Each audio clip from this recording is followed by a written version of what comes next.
All right. Cool. All right, so here we are, study unit 7, 12.5% of the exam.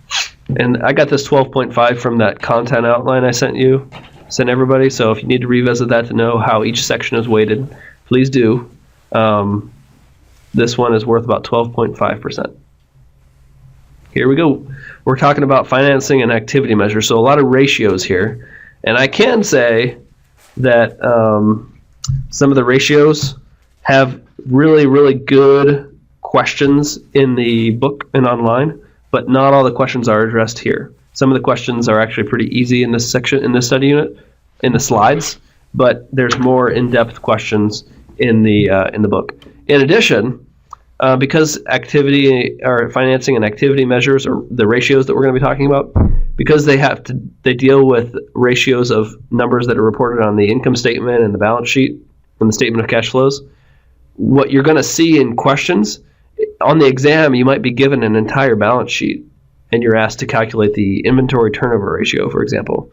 Well, it seems like you have to use all this material that's in the balance sheet, but what it's really testing is how easily and quickly can you identify the material or the information that you need to be able to answer the question. So anyway, you'll get some more practice from that once you go to the once you start answering some questions. Also, know this too. This is something I looked up. So study unit 7 only has 3 sections and it's only 47 pages long, but there are 131 questions within the Gleim online material. So which means there's plenty of questions to tackle this topic. Basically, any type of question that you're going to see on the exam will show up in the practice questions. So if you can do the practice questions and you're familiar with them, you're going to do great on the exam. So don't forget about those practice questions. They are crucial for passing the exam. So here we go. Short-term financing.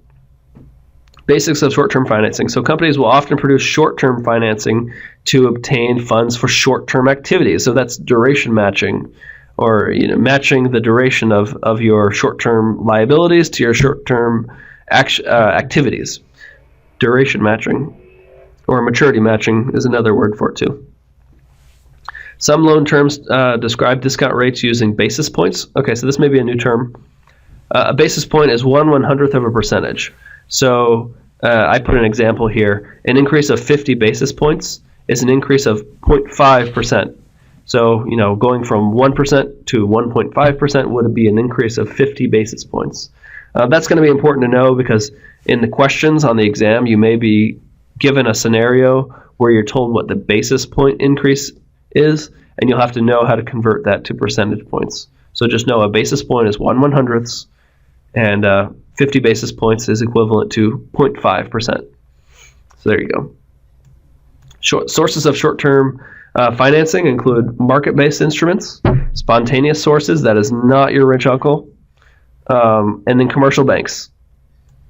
We'll talk about each one of these in order as well. Spontaneous sources, not your rich uncle. Spontaneous sources is actually a financing term that describes 2 types of spontaneous financing measures. Accounts payable float, and then accrual float, or accrued expenses. Those are the 2 most common types of spontaneous sources. Okay, so trade credit resulting from accounts payable is the largest source of credit for small firms. It is created when a firm is offered credit terms by its supplier. So if a company is given the option to pay on terms of 210 net 30, or that means that they can pay within 10 days and receive a 2% discount. Otherwise, they pay within 30 days. If that trade float, if you decide not to pay the invoice for those 30 days, you're effectively getting an interest-free loan for 30 days. That is considered a spontaneous source of financing. So yeah, that's what it means.